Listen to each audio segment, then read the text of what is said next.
नमस्कार, आदाब, सत श्री अकाल, जय भीम, जोहार। मेरा नाम है नवीन कुमार। हम तो डूबेंगे सनम, तुमको भी ले डूबेंगे। यह कहावत आपने कई बार सुनी होगी, लेकिन मैं आज इस कहावत का इस्तेमाल क्यों कर रहा हूं, इसकी एक खास वजह है।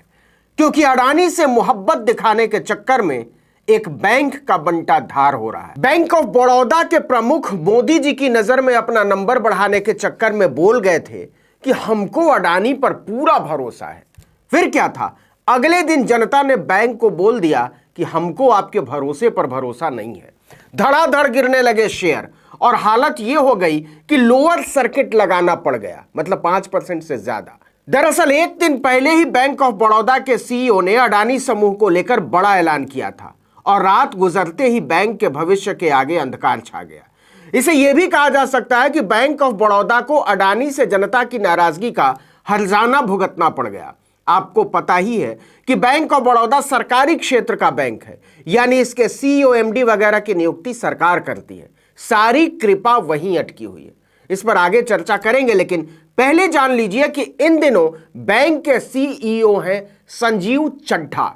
आपको पता ही है कि अडानी के पास पैसा है नहीं, उनके करार लगातार रद्द होते जा रहे हैं। विदेशी निवेशक ही नहीं, देसी साझेदार भी उनके साथ हाथ मिलाने से पीछे हट रहे हैं। चाहे वो फ्रांस का टोटल एनर्जी हो, भारत का डीबी पावर हो, एफपीओ क्या वापस लिया। दुनिया में यह पोल खुल गई कि अडानी ग्रुप कंगाल है, उसके पास बिल्कुल पैसा वैसा नहीं है। अडानी ग्रीन ने 10,000 करोड़ के कैपेक्स प्लान पर आगे बढ़ने से हाथ पीछे खींच लिए। इसके अलावा अडानी पावर ने सरकार समर्थित बिजली कंपनी पीटीसी इंडिया के लिए बोली न लगाने का फैसला किया है। हालत यह हो गई है कि स्टेट बैंक से लेकर एलआईसी तक ने अडानी में और पैसा लगाने से, निवेश करने से मना कर दिया। ऐसी बुरी हालत में बैंक ऑफ बड़ौदा वाले चड्ढा साहब ने कहा, कोई बात नहीं बिरादर, जिसका कोई नहीं होता उसका चड्ढा होता है। उन्होंने ऐलान कर दिया कि न केवल अभी अडानी को कर्जा देंगे, बल्कि आने वाले दिनों में भी अडानी की मदद हम करते रहेंगे। बैंक डूब जाए तो डूब जाए, लेकिन अडानी को पाताल से निकाल कर रहेंगे।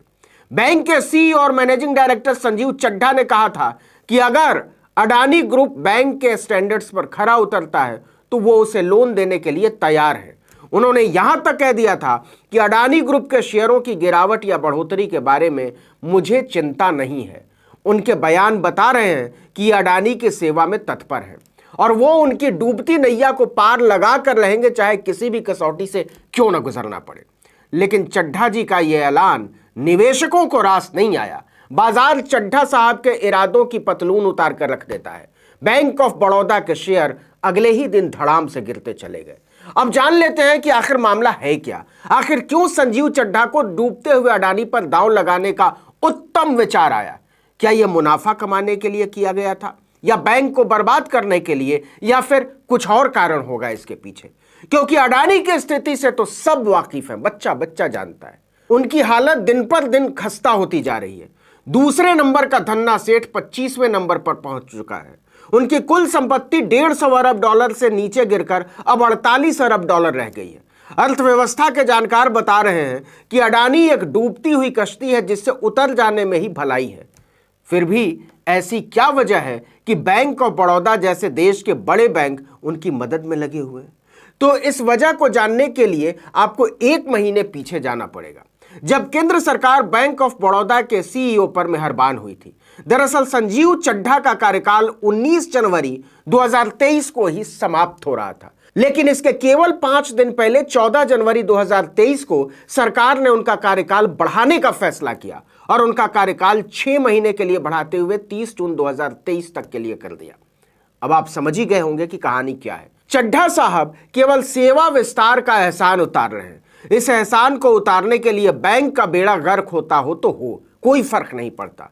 केंद्र सरकार यानी कि अडानी के मित्र मोदी की सरकार ने संजीव चड्ढा का कार्यकाल बढ़ाया था, तो उन्हें बदले में सरकार के मित्र के लिए कुछ तो करना पड़ेगा। और वैसे भी इसमें संजीव चड्ढा का क्या जाता है। उन्हें कौन सा अपनी जेब से अडानी को पैसा देना है। पैसा तो जनता का दिया जाएगा ना, जो जमा है। और जनता का पैसा डूबने से न सरकार को कोई फर्क पड़ता है, न चड्ढा को, न अडानी को। लेकिन जनता ने बता दिया कि आपको भले ही फर्क ना पड़ता हो, हमको बहुत पड़ता है। देखिए कि जनवरी में जब अडानी ग्रुप के शेयरों में भारी गिरावट दर्ज हुई थी तो इसका असर उससे जुड़े बैंकों और वित्तीय कंपनियों के शेयरों पर भी देखने को मिला था। दरअसल भारतीय बैंकों ने अडानी ग्रुप की कंपनियों को करीब 80,000 करोड़ रुपए का कर्जा दे रखा है। दूसरी तरफ एलआईसी का अडानी ग्रुप की कंपनियों में 70,000 करोड़ रुपए से ज्यादा का निवेश बताया जाता है। इस कर्जे और निवेश के डूबने की आशंका से बैंकों और एलआईसी के शेयरों में भारी बिकवाली देखी गई थी।